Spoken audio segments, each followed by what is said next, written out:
Principios de abril de 1945, en un aeródromo de la Alemania nazi ocupada. Detrás del frente, George Stevens y su equipo de cámaras capturan imágenes de aviones alemanes mayormente intactos, ahora en manos estadounidenses. Durante los últimos 10 meses, el director de Hollywood, Stevens, ha estado filmando por encargo de la cúpula militar estadounidense en Europa. Lo distintivo de su trabajo es el uso de película en color de 16 milímetros.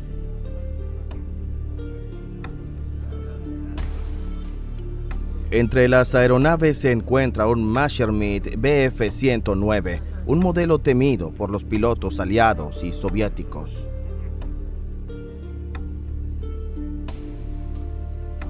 La Luftwaffe alemana no pudo detener a los aliados en el cruce del Rin.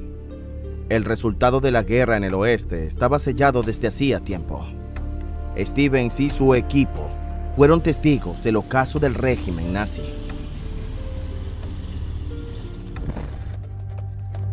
El final de la guerra en color. Los americanos en el Elba. Una película de Michael Clough.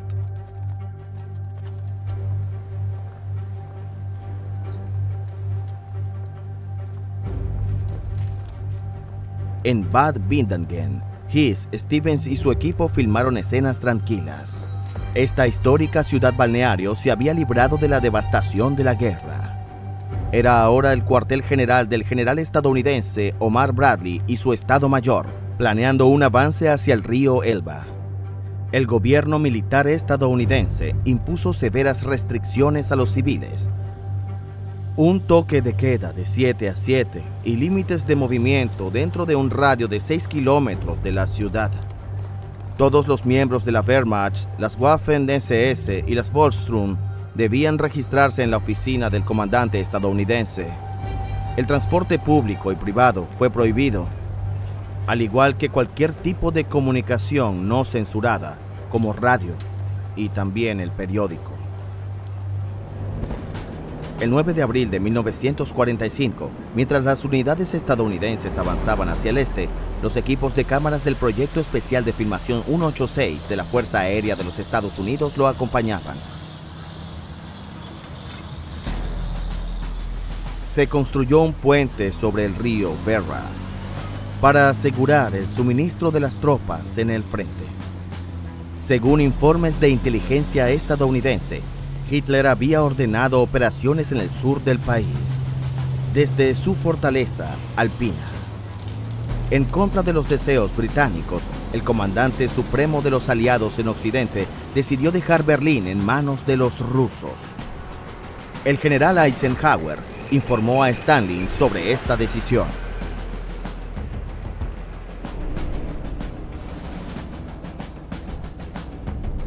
Cualquier obstáculo fue rápidamente eliminado. Quienes se interponían en el camino de los americanos pagaban el precio.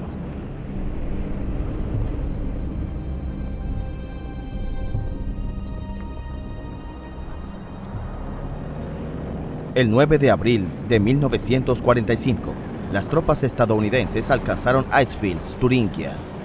Poco antes, los cazabombarderos habían atacado Gunterode, cobrándose 6 vidas. Ahora, la paz reinaba en la pequeña ciudad.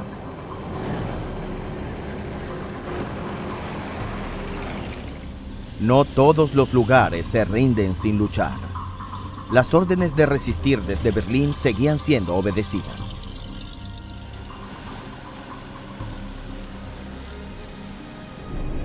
En Turingia, los combates cobraron la vida de muchos soldados estadounidenses también.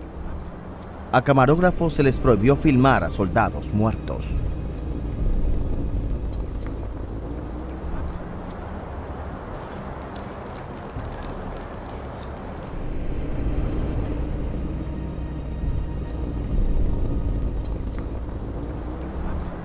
Aquí, un joven soldado alemán se rindió a los estadounidenses, desafiando la llamada de Martin Bormann, jefe de la Cancillería del partido nazi.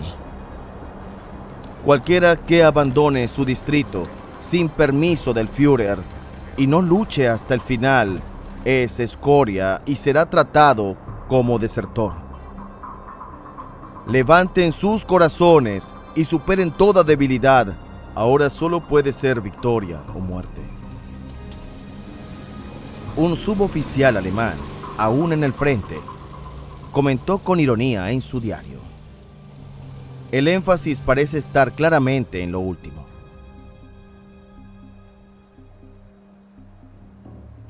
El 9 de abril de 1945, otro camarógrafo del Special Film Project 186 filmó a las tropas estadounidenses reconociendo la situación. Según un informe de inteligencia aliado del día anterior, esto era lo que decía: es evidente que el enemigo no tiene fuerzas suficientes en Occidente para frenar nuestro avance.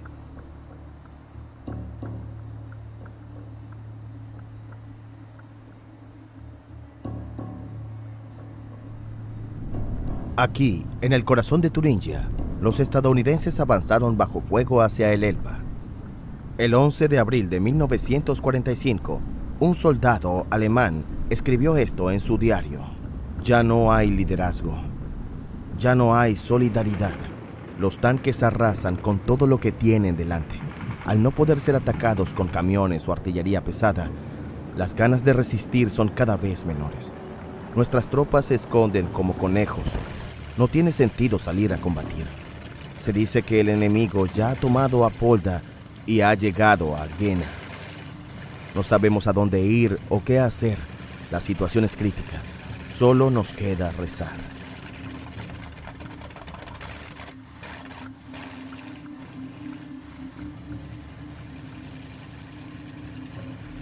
Cualquier resistencia de los alemanes era rápidamente derrotada por la artillería americana.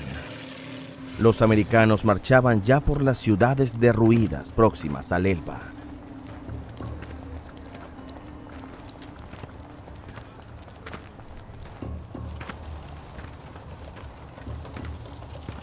A veces solo ancianos o miembros de las juventudes hitlerianas intentaban detener el avance enemigo.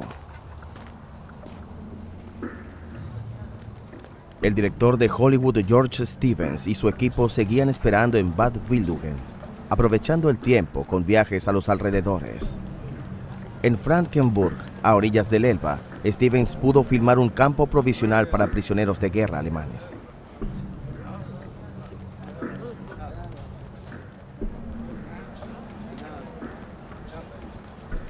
Los estadounidenses se vieron desbordados al tener que alimentar continuamente a cientos de miles de tropas alemanas rendidas. Solo pudieron reunir raciones básicas para sus prisioneros, quienes tuvieron que acampar a la intemperie por falta de refugios adecuados.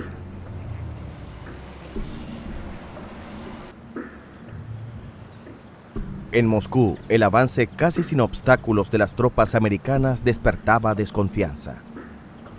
Stalin sospechaba que los alemanes se rendían en masa para defender Berlín con sus mejores tropas.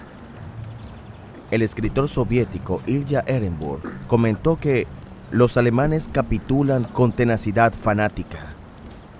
Los americanos, según él, los estaban derrotando con cámaras, sugiriendo que en esta guerra eran más observadores que combatientes. Algunos soldados fueron muy duros con los soldados enemigos. Un oficial alemán escribió en su diario: cada vez hay más signos de desintegración y desesperación, pero no podemos llegar justo al final y pasar el resto de nuestras vidas lamentando no haber resistido. En la Cancillería del Reich están más convencidos de la victoria que nosotros.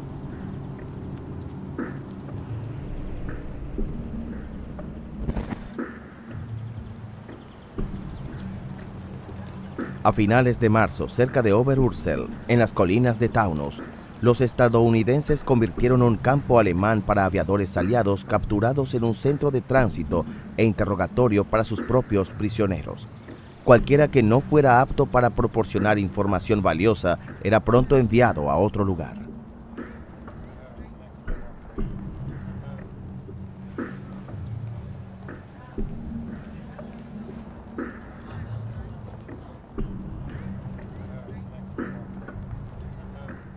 Detrás de la mayoría de los soldados alemanes había años de guerra, enfrentándose a la muerte a diario.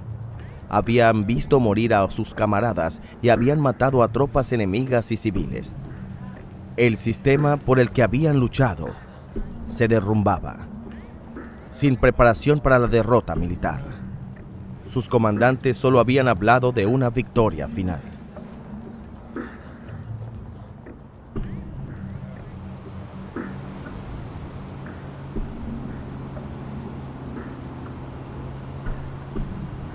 Los prisioneros de guerra alemanes eran transportados a Wiesbaden, al otro lado del Rin, en convoys interminables.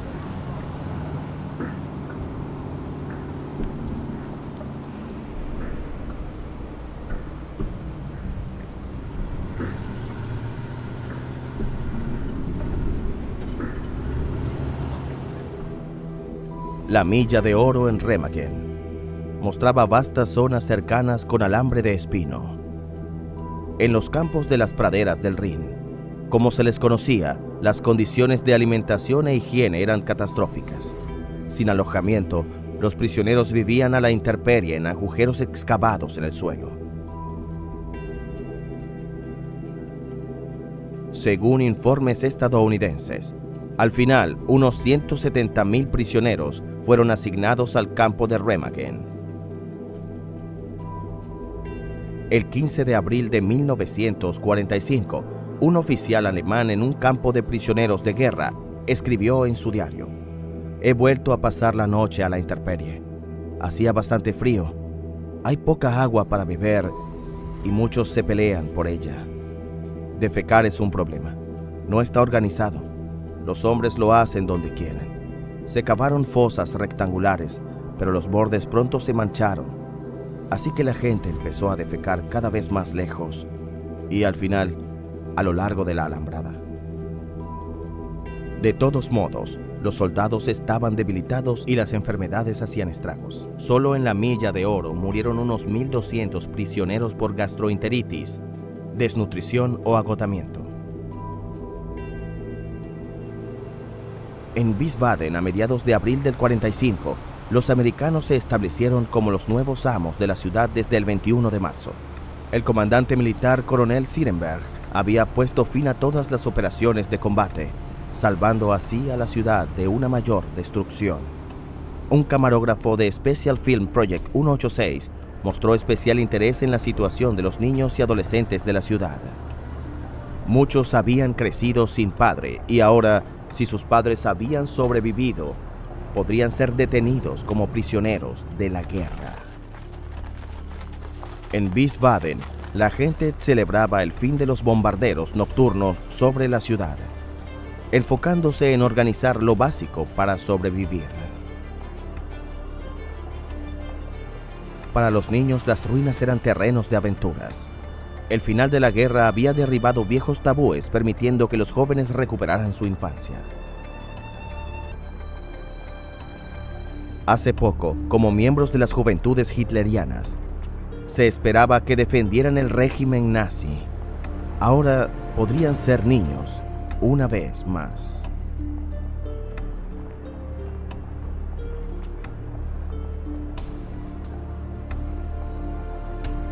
Algunos civiles alemanes aún temían a sus nuevos gobernantes, pero la mayoría sentía curiosidad por la paz que nunca habían experimentado.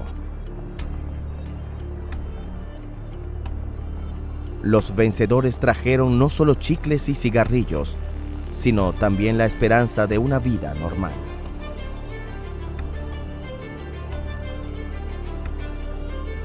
Un vuelo sobre el Rin cerca del Bingen muestra la histórica Torre del Ratón.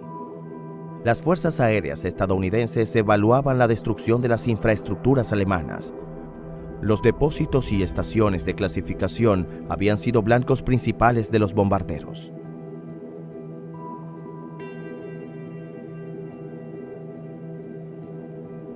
Los alemanes habían volado todos los puentes de carretera y ferrocarril sobre el Rin en Wiesbaden y Maguncia, por lo que hubo que construir enormes pontones para sustituirlos.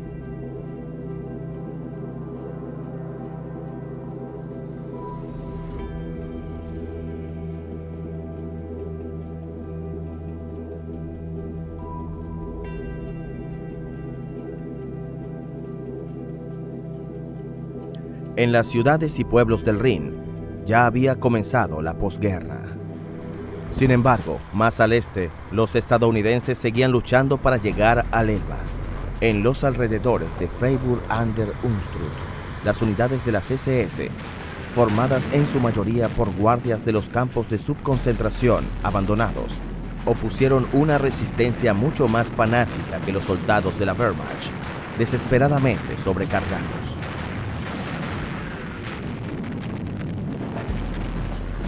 El ejército estadounidense no había cambiado sus tácticas. Todo lo que se consideraba una línea defensiva, como el Palacio de Neuenburg de la Edad Media, fue objetivo de bombardeos masivos de tanques y artillería. La Fuerza Aérea estadounidense prestó apoyo a los soldados que avanzaban. Por lo general, la resistencia se rompía rápidamente.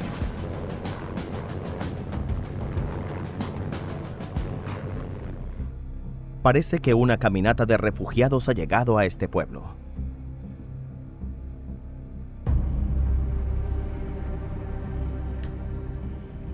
Pero la rendición seguía siendo peligrosa. Una y otra vez se fusilaba a los desertores o a los soldados y oficiales dispuestos a rendirse, como había ordenado Hitler. Cualquiera que no esté dispuesto a luchar por su nación, pero la traicione, en este momento tan crítico no merece vivir y debe ser ejecutado.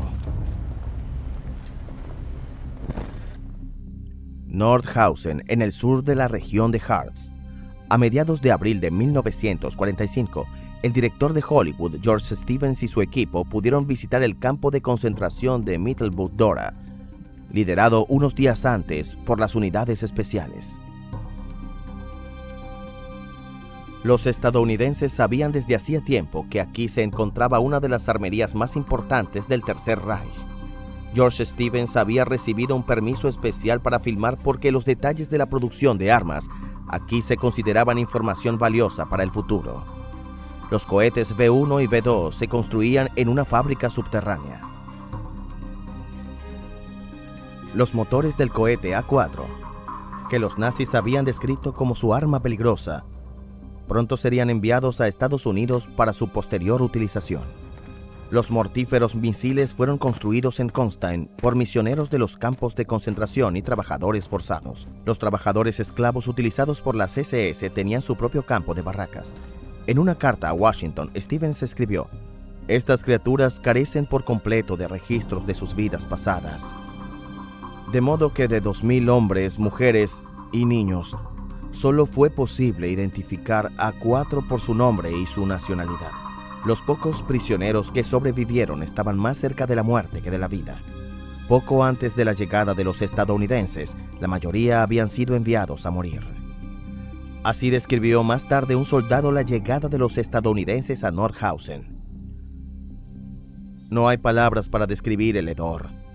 Muchos de los chicos estaban curtidos en 1000 batallas desde Normandía, pero ahora estaban bastante enfermos a la vista y tuvieron que vomitar.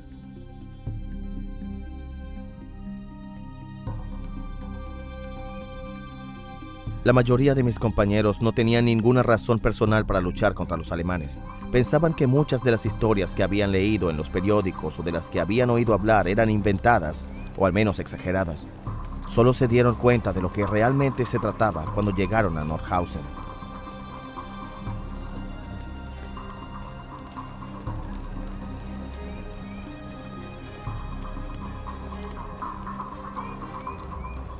Los trabajadores forzados de los países ocupados por los alemanes se dirigían hacia el oeste. Este camión transportaba a prisioneros de guerra franceses internados tras la derrota de su país por Alemania en 1940.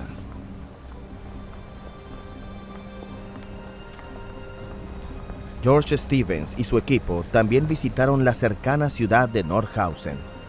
El lugar rebosaba de trabajadores esclavos liberados que desde 1943 habían tenido que ensamblar piezas de aviones en un antiguo cuartel de las Fuerzas Aéreas.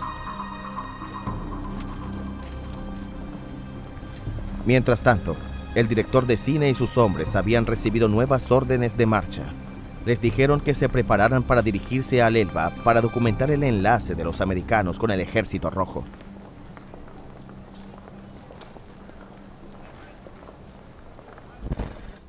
El 16 de abril de 1945, un equipo de cámaras del Special Film Project 186 llega al campo de concentración de Buchenwald, cerca de Weimar. Sobre las puertas están escritas las palabras, bien o mal, mi patria.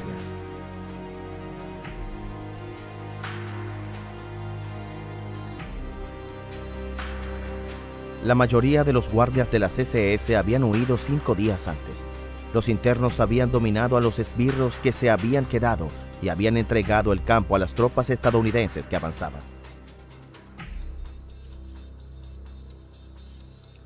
Buchenwald está a menos de 10 kilómetros del centro de Weimar, la ciudad de los poetas y pensadores. Creado en 1937, el campo de concentración fue uno de los mayores del Reich alemán. En Buchenwald y sus subcampos fueron explotadas, torturadas y utilizadas para experimentos médicos casi 280.000 personas de más de 50 naciones. Las condiciones en el enorme complejo del campo fueron un shock total para los soldados. Los 21.000 prisioneros llevaban 3 días sin recibir pan. Al menos 5.000 de los supervivientes se encontraban en estado crítico. Cada día morían más de 200 reclusos por desnutrición y tifus.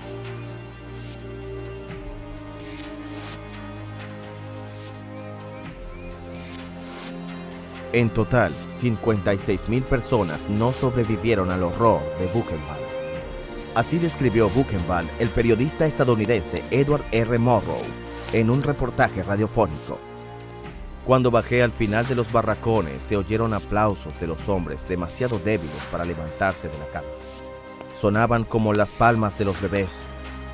Estaban tan débiles. No tengo palabras para casi nada. Los muertos abundan en la guerra, pero los muertos vivientes en un campo. El campo alrededor era agradable a la vista, y los alemanes estaban bien alimentados y bien vestidos. El 16 de abril de 1945, 1.000 ciudadanos de la cercana ciudad de Weimar fueron obligados a visitar el campo. El general estadounidense al mando había decidido que la población debía enfrentarse a la magnitud de las atrocidades.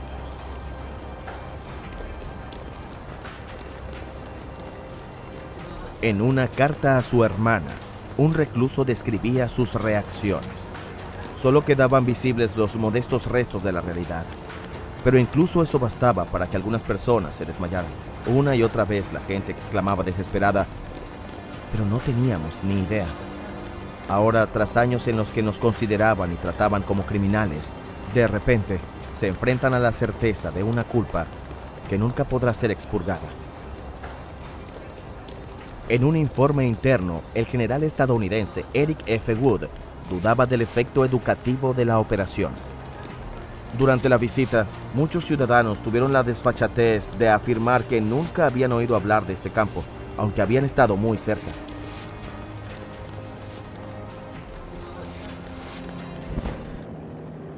...20 de abril de 1945...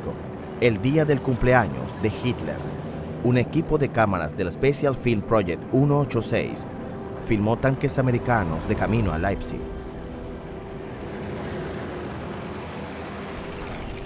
Las tropas de la División de Infantería número 69 habían capturado la ciudad el día anterior. Encontraron muy poca resistencia. Días antes, los combatientes de la resistencia habían estado distribuyendo panfletos de Leipzig en los que se leían eslóganes como «Acaben con la guerra loca de los nazis y saquen las banderas blancas».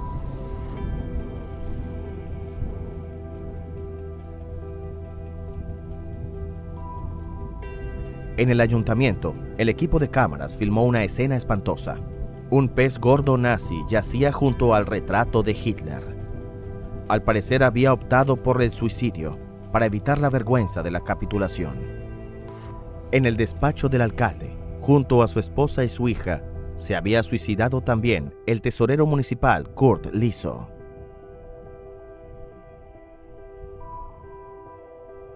Tal día como hoy, 20 de abril, una mujer del sur de Alemania escribió en su diario: El cumpleaños de Hitler.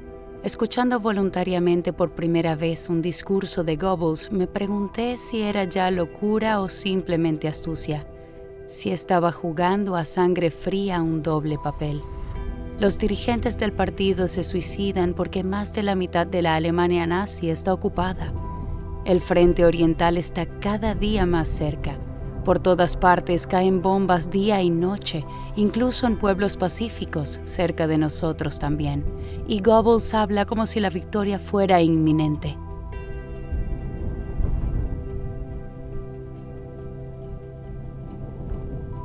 El centro de Leipzig estaba en ruinas. Una cámara de las fuerzas aéreas documentó meticulosamente los daños.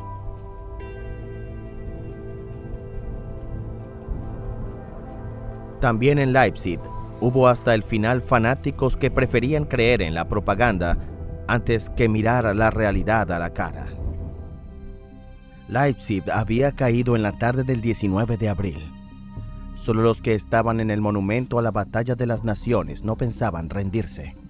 El comandante militar de la ciudad y unos 300 soldados y miembros de la milicia nacional y de las juventudes hitlerianas estaban atrincherados en el interior. El coronel von Ponset seguía creyendo en la victoria final. Repelió varios ataques estadounidenses en los que murieron y resultaron heridos los defensores. Fue solo cuando un proyectil atravesó la ventana y explotó dentro del monumento que von Ponset estaba dispuesto a negociar y finalmente se rindió.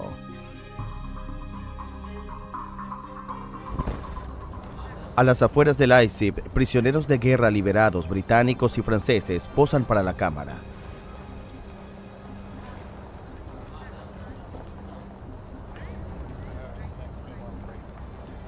Ahora les tocaba a los soldados alemanes prepararse para una larga detención.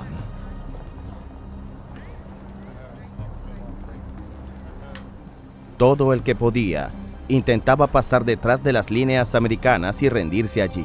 Bajo ningún concepto querían caer en manos del Ejército Rojo.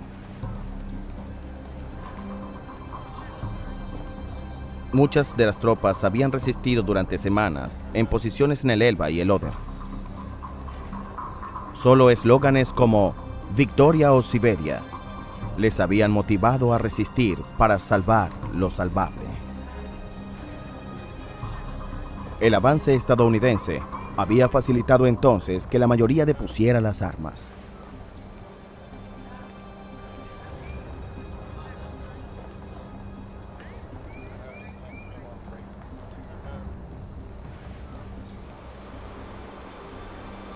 ...15 de abril de 1945... cerca de la ciudad de Wurzen, los camarógrafos del Special Film Project 186 tomaron imágenes particularmente impresionantes de soldados alemanes y miembros de la milicia nacional que se habían rendido voluntariamente a los estadounidenses.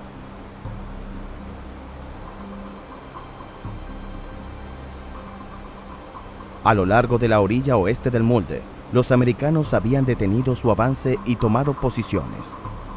Así lo habían acordado con el Ejército Rojo, que se acercaba al Elba desde el este. Las unidades de la Wehrmacht que intentaban abrirse paso hacia el oeste se encontraron en tierra de nadie entre los frentes. Según un informe del primer ejército de los Estados Unidos, las tropas enemigas frente a la línea del Moldau temían sobre todo la aproximación de los rusos y ante el temor de convertirse en prisioneros de guerra rusos, cayeron en nuestras líneas para rendirse.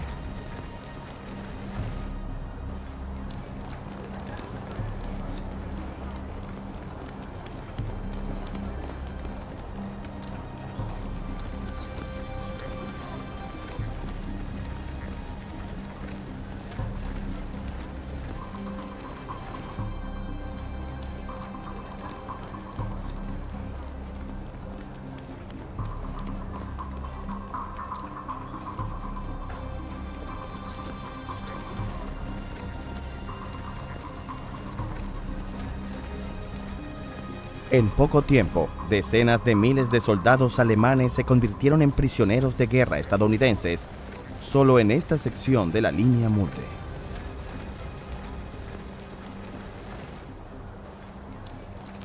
Wurzen estaba en tierra de nadie. El día anterior, el alcalde de la ciudad, Armin Greibat, se había rendido a los estadounidenses sin luchar. El 25 de abril, Wurzen rebosaba de refugiados que se dirigían al oeste.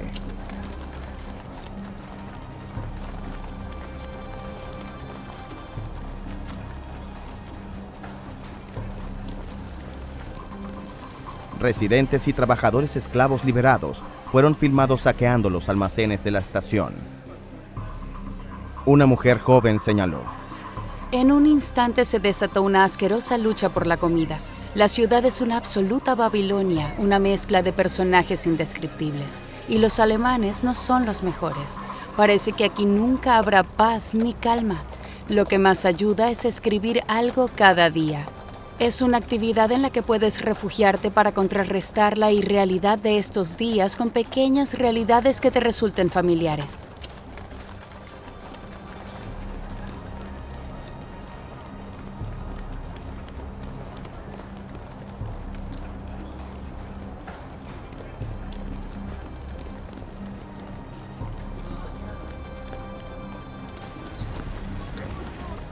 Desde 1940, cerca de 1 millón de prisioneros de guerra franceses habían sido deportados al Tercer Reich para sustituir la mano de obra de los trabajadores alemanes convocados por la Wehrmacht. Esta mano de obra esclava francesa era especialmente indispensable en la agricultura para mantener el suministro de alimentos de Alemania. Por regla general, estos trabajadores forzados recibían raciones escasas que no contenían las calorías que normalmente necesita un trabajador.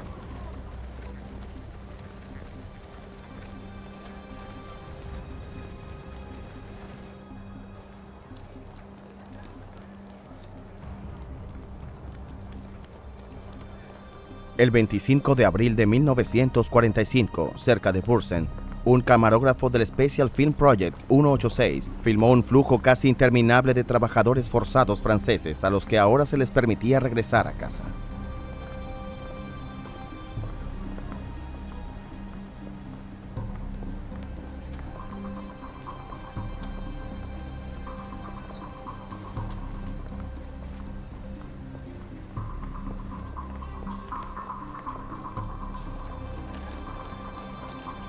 También se veían numerosos carros tirados por caballos con civiles alemanes que se dirigían hacia el oeste.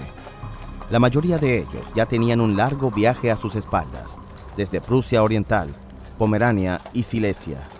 Habían sufrido semanas y meses de privaciones, siempre en busca de comida y refugio, y siempre con el temor de ser atacados o asesinados entre los frentes.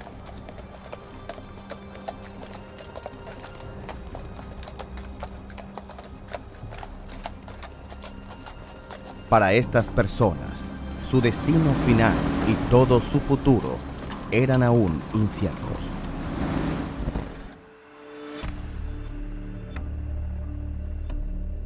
«30 kilómetros al norte de Wurzen, el director de Hollywood, George Stevens, y su equipo hicieron una parada. En Düben, en la Ruta Nacional 2 hacia Berlín, la División de Infantería número 104 había tomado posiciones y en primer lugar estaba haciendo limpieza.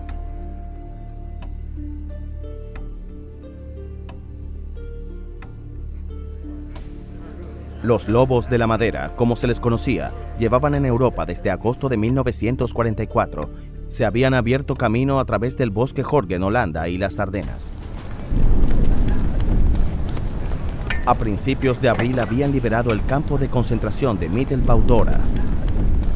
Ahora habían llegado a la orilla oeste del Mulde y estaban librando las últimas escaramuzas con unidades dispersas de la Wehrmacht y las Waffen-SS.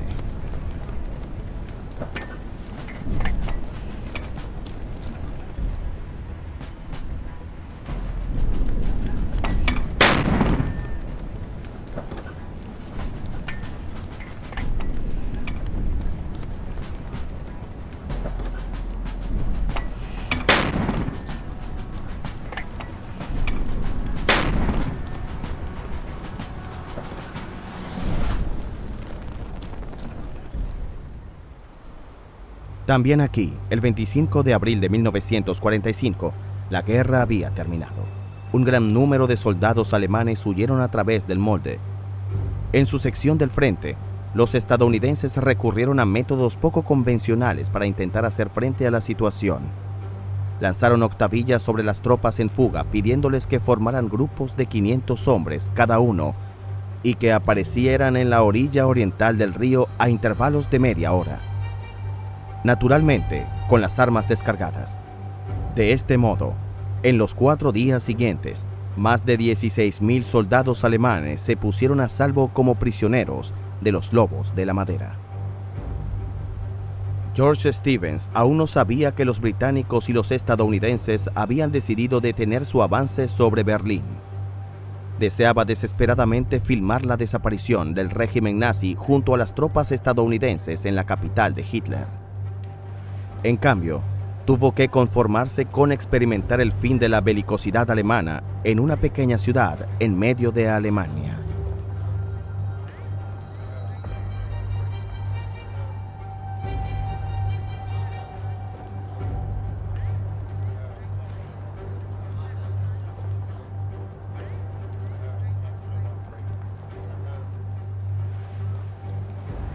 El 26 de abril, George Stevens y su equipo partieron hacia Torgau.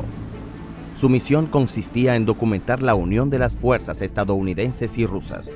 Berlín estaba ya muy lejos para los soldados.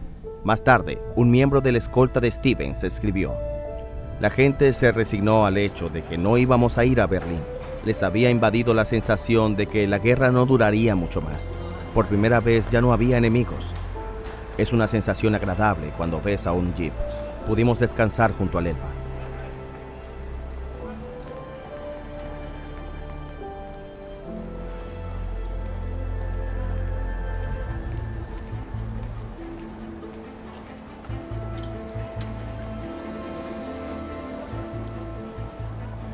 El primer soldado del Ejército Rojo que encontraron les recibió con una sonrisa y la palabra capitalistas.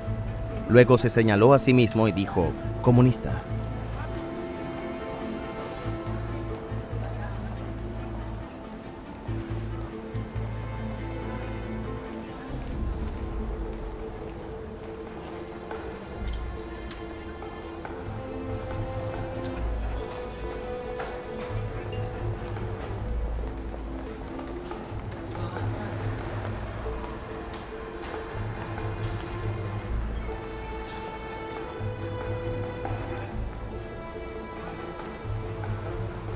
El 26 de abril de 1945 también tuvo lugar el primer encuentro oficial entre soviéticos y estadounidenses. Se había organizado para que tuviera lugar en el puente del Elba, en Torgau, y fue filmado por un equipo de cámaras del Special Film Project 186.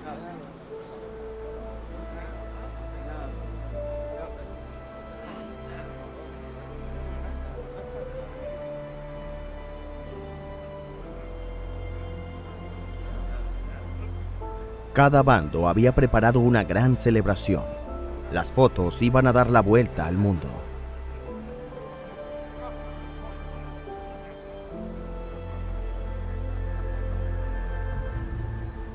...27 de abril de 1945... Día del Elba. La gran celebración comenzó en medio de los refugiados que cruzaban el río. Pero el primer enlace no oficial ya había tenido lugar 2 días antes. 40 kilómetros río arriba, un equipo de reconocimiento estadounidense se había topado por pura casualidad con una patrulla soviética. No era precisamente un lugar adecuado para un acontecimiento tan simbólico. El espectáculo que tuvo lugar en Torgau el 27 de abril fue bautizado el Encuentro de Oriente con Occidente.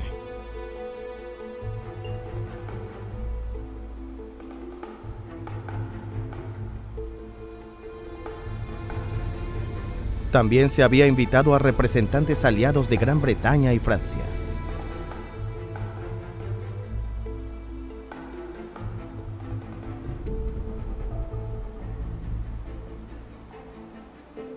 Para George Stevens y su equipo, cada escena era importante. Lograron captar el ambiente desenfadado que reinaba.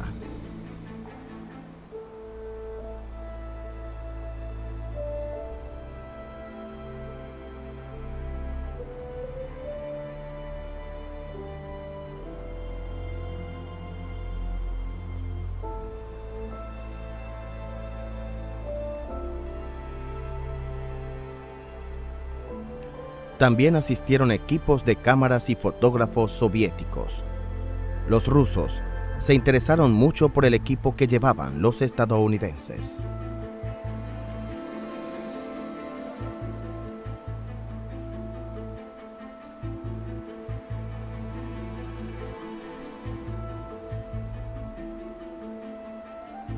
Harold Denny informó para el New York Times: el frente occidental y el frente oriental están finalmente unidos, y Alemania está cortada en dos. El honor de sellar la unión recayó en el general Corny H. Hodges, del primer ejército, la fuerza que atacó las costas de Normandía el pasado mes de junio y avanzó 700 millas a través de Francia, Bélgica y Alemania hasta este punto. Representando el bando ruso estaba el mariscal Ivan S. Kony del primer ejército ucraniano, que se abrió paso a lo largo de 1.400 millas contra la resistencia más feroz que la historia haya visto jamás.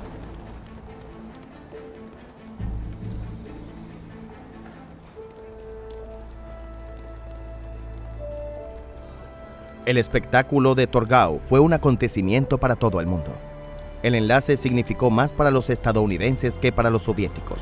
Moscú eligió ver como único vencedor del fascismo nazi. La unión de los dos bandos tuvo un significado especial para el mundo occidental, porque simbolizaba el final de la guerra.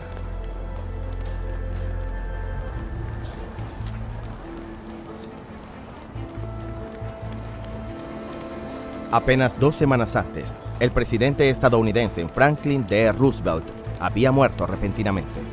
Para los dirigentes nazis en Berlín, esto ofrecía un rayo de esperanza de que la alianza de Estados Unidos con Stalin pudiera fracturarse. Pero Torgau demostró exactamente lo contrario. En este día, el nuevo presidente de América, Harry S. Truman, anunció ceremoniosamente que la unión de nuestras armas en el corazón de Alemania tiene un significado para el mundo que el mundo no pasará por alto. Significa, en primer lugar, que la última débil y desesperada alianza de Hitler y su gobierno de gángsters se ha extinguido.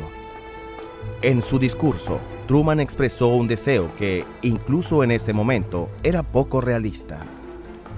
En segundo lugar, la unión de nuestras fuerzas en este momento nos señala a nosotros mismos y al mundo que la colaboración de nuestras naciones en la causa de la paz y la libertad es una colaboración eficaz que puede superar las mayores dificultades de la campaña más extensa de la historia militar y tener éxito.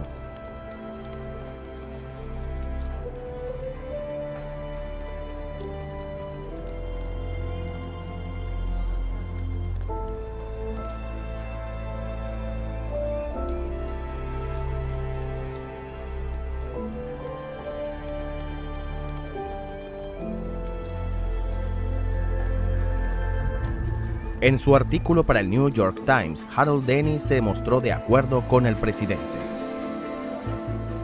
El espíritu con el que se reunieron las tropas americanas y rusas y sus respectivos comandantes fue digno de la gran ocasión. Los rusos nos recibieron con generosa hospitalidad y nuestros hombres respondieron en consecuencia. Desde el momento en el que un puesto avanzado de los rusos recogió a la primera patrulla americana, hubo una celebración casi continua. Los rusos organizaron banquetes de comida y vodka y los norteamericanos trajeron coñac y champán, bebidas que habían liberado de los depósitos del ejército alemán. Y luego hubo brindis y cánticos y expresiones de esperanza por un futuro en el que norteamericanos, rusos y británicos estarían juntos por una paz duradera.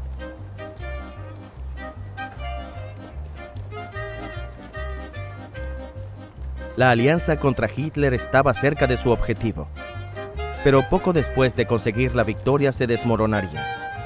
El 27 de abril de 1945, 3 días antes de que el dictador alemán se suicidara y 11 días antes de la redención incondicional de Alemania, comenzó la era de posguerra en la política internacional.